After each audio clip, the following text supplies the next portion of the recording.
everyone, and welcome to another episode of the Soul Centered CEO Show. I am so excited to be back this week and also to be joined by a dear friend and member of our CEO collective, Samantha Ruth. Welcome, Samantha. Thank you so much for having me. Yeah, it's been so beautiful to watch your journey. I've been recently in your world the last, 3 or 4 months, and I've been able to see just the beautiful offerings and things that you're creating to help support people, specifically around grief. And I think it would be lovely if you want to take a minute just to share with the listeners a little bit about your story and what makes it so important to you to create the containers for people to get support, in their journey through grief. And I feel like that would be a benefit just to kind of set the stage for the conversation today. Well, I mean, outside of the fact that we're living in this world that, so many people are experiencing loss in this pandemic, I was living this fairy tale life where I reconnected with my soulmate and the love of my life and thought I was walking off into the sunset. And at the end of 2017, on a typical Wednesday, out of the blue, he just collapsed at work. And, as a psychologist being trained to deal with loss and trauma, that kind of all goes out of the window. And I was devastated and in my own state of turmoil. And my family lives in Michigan, and I had relocated to create this life with my partner in Colorado, and I didn't know what to do. I really didn't know what to do. And so I took time off to figure it out, and really found this passion through my own journey because the world didn't understand the way I was grieving. I took time off and I didn't want to work, and I was no longer fun Sam. Yeah. And so I want to help other people know that it is important to grieve your own way. Right. It is important to take the time and give yourself permission to heal and to tune out the outside noise and to grieve and to give yourself permission to do that. Because if I hadn't done that, I wouldn't be sitting here. Right. I needed to take that time to figure out what was next, because that's what led me here. Right. I think it's so beautiful how often, I would say, our deepest suffering and our greatest sadness can sometimes be transmuted into our greatest ability to serve, and I think for you to have gone through that experience and now create the space and really open up the conversation is what you're doing. Is you're opening the conversation and saying, it doesn't matter what it looks like. It can be messy, it can be ugly, and it could be not what you would expect, but you're giving people permission to do it their own way. And I think that right there is a really beautiful gift. And I think so many times people think, well, it's okay to do X, Y, and Z, but if you do A, B, and C, oh my gosh, that's just, that's too outside of the box and outside the norm. So I think it's beautiful that you are using your own grief in your own way and shining a light on these conversations. And I know that, you're doing that in a couple of different ways. And I would love for you to share a little bit with the listeners around what those containers are and what those conversations are. I know that you've got something big launching this week around a podcast, right? And I'd love for you maybe to share what your vision and your goal is with that podcast and that conversation that you're starting. And I think my worlds collided, and that's kind of what led this to happen. So I have anxiety. I've lived with anxiety most of my life. Mm-hmm. And through grieving, I realized that mental health issues and grief have a similarity. And it's that they make other people very uncomfortable. And you mentioned it's that I'm starting these conversations. Mm-hmm. And I didn't know that until I was grieving. It somehow, I noticed this parallel that people were uncomfortable. People didn't know how to act around me. People didn't know what to say to me. And that's very similar to what I experience with anxiety and what my clients experience with their own mental health issues. So my podcast my last name is Ruth. So my podcast is called The Be Ruthless Show. And I'm very passionate. I've been extremely passionate my whole life as a psychologist about breaking the stigmas surrounding mental health, because the world doesn't understand it. The world knows what they see in the movies and what they hear, because people don't have these conversations. Right. Because there are so many myths and so many stereotypes that people don't stand up and say, I have anxiety, I take medication, because we're afraid. People are afraid to put that on college applications or job applications because of what might happen. So I want to make noise, and I want to break stigmas and get people talking so that the world understands I'm no different than you. I look no different than you. I'm successful. I've created a thriving career, and millions of other people out there are very successful and living happy, successful lives and live with mental illness. Right. So my show is about not only mental health issues, but any conversations that make people uncomfortable. I want to make noise and start conversations about grief or mental health or violence or anything that people need to start talking about so we can make a difference. Yeah. And it's things that people are dealing with every day. And I would say, and you mentioned this at the beginning, now more than ever, like there are even more people, there were millions before, but who knows how many people are struggling right now, being either isolated or, the loneliness and all of these other pieces that have come into play for so many more people in the last 12 months, right? I think there is such an even greater need for the conversations and the connections and the ability to just be honest, just speak truth, and I think that's what I feel is such a beautiful gift that you're bringing. And this concept of being ruthless, and that ruthless is not a bad thing. It's an honesty and it's a truth telling that I feel like most people, at least in my experience, are, you're right, very uncomfortable with real truth, like roots of the truth. Like, I'm really suffering, I'm really sad today, I really need support and help. Like, those are not things that we are taught when we're little to speak freely, right? And I think what you've done not only and are doing with your show, with your new show, the Be Ruthless Show. And we're going to drop the links for you guys, just so you know, all of you that are listening, we'll make sure that you're able to connect to that show as well. But I also feel what's beautiful is you're creating containers for that conversation as well.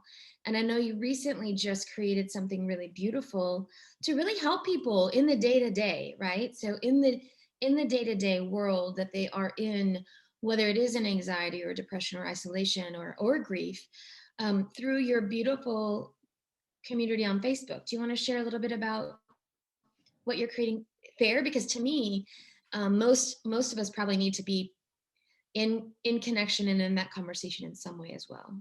Yeah, so I'm extremely proud. In honor of my husband, everything I do is for him and with him. So I did not have I was very fortunate and able to take time off and had the resources to get as much therapy as I needed. Yeah. Not everyone does. And even with that, I didn't feel that I had the support that I needed to get through the first even 2 years. Yeah. So I wanted to create a community and support for anyone dealing with loss. And I said teasingly to a friend, there's rehab for everything else. For anything else, there's not for grief. I needed grief hab. Wow. So I said it playfully, and I had no idea that it would receive the love and support. I'm overwhelmed with how much love and support I've received, not only from family and friends, but just from everyone. So there's a Facebook group that's just a community for anyone who's experienced loss, or for anyone who wants to learn how to be there for someone who has experienced loss. There you go. Because that's really all of us, right? That's everyone. We've all been touched in some way. And I feel like you said, having the language and having the tools to be able to show up for someone in the most loving and gracious way. Those are skills that I'm assuming can be taught. And I love that you've created that space and that container for not only the primary person, but also the secondary, the people that are surrounding those that are grieving. I think that's a beautiful gift. And I'm not saying this in a playful way. We have people who have lost pets. My dogs are over here making a ruckus. That's a major loss. Yeah, My and yours too. right. Our pets are our babies. Babies. People have lost jobs in the past year. Right. Businesses have closed. There's all types of loss right now. So yeah, that's so interesting. Yeah. And I think grief is a very interesting um and unique to everyone. It's everyone has a different path and a different journey, you know, and it's I know. It's so fun. they of course know mommy's doing something that matters. So Oh, we're yeah. going to play right here. Oh yeah, mine, if he was here, he'd be right up here in the Zoom with us. So he's like, I'm on center stage. I love it. Well, I feel like making sure that all of these, anyone that's listening, really, I feel like could be, of be benefited by the work that you're doing in the world. I think it's so lovely. So with that, I also feel like it would be lovely for you to share, because I know when we talked a few months ago, really one of the main ways that you feel called to serve is to help people through times of transition, right? And again, back to what would have been lovely for you to have. Again, it's so fascinating how that common thread, it's like that we create the things we need the most, right? Especially as entrepreneurs. So, I know that you're working and really walking people through some of that end of life transition. Do you want to share a little bit of what that looks like for you and some of the things that you're able to do to provide support for families right now? So outside of the group, I will work with people one-on-one. And my goal is to take as much off of your plate as possible so that you can survive and heal. So for those of you who have dealt with loss, Yeah. you know that the minute you deal with one thing, another thing just comes right at you. Yeah. So anytime I had to present the death certificate, that would knock me to my knees. Yeah. So I will do things like not just say, oh, let's create a meal plan. I will find the nutritionist to go to the grocery store, to do the shopping, come to your house, cook everything and have it there, because you're not going to do any of that. You're going to eat Cheerios out of the box like I did. Yeah. So all you have to do is open the refrigerator and have like a protein ball filled with everything you need. Yep. When the light bulb goes out, finding the local handyman is too much. So yep. I'm going to take care of all of that. So all you have to do is text that person. You don't have to Google anything. So I'm just really going to be the bridge, talking to your employers or your teachers or your families to say, answering the phone is too much right now. Yeah. You're an advocate. You're almost like a midwife, if you will, in that way, right? To transition from one phase to the next and really help hold their hand throughout that whole process. I mean, I think what a beautiful gift to be able to, what's the word? Stand. Like you take a stand with them and for them and on their behalf, and almost provide the strength that they are not able to create at that now moment. I mean, I think that's so beautiful. And I was just talking to somebody, because everyone means well when they say, let me know if you need anything, or do you need anything? Yeah. That is really a stressful question to someone grieving. Right. How would you reframe, like if you were to teach, if you could teach one thing today in this conversation to those that are listening, how would you suggest you reframe that particular desire? Because I know it comes from a good intention and a good place, but how would you say that in a better way? Absolutely. To make it playful, like I say, don't give us an essay question. Right. Make it multiple choice. Okay. Like, okay. I'm at the store, I'm going to get you things. Do you want milk or bread? Or both. Or right. D, all of the above. Okay. Right. Right. So more specific, very intentional choices, because what I'm hearing you say is that when you say, is there anything I can do? That's You just just gave, that's too much on our brains. Like it's we are focusing on the wonderful. basic things like showering and making it through the day and Yep. wondering if we need to eat and what. And that's already too much. Right.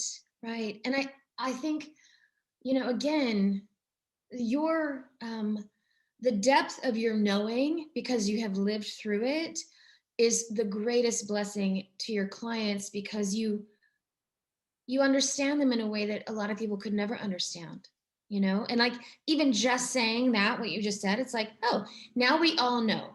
Now we know it. Don't just say, hey, can I do anything for you? It's, hey, I'm picking up dinner for you tonight. Do you want chicken or beef? Or do you want like very, very clear, very minimal choices, but very direct. I mean, I think that's a huge learning for all of us.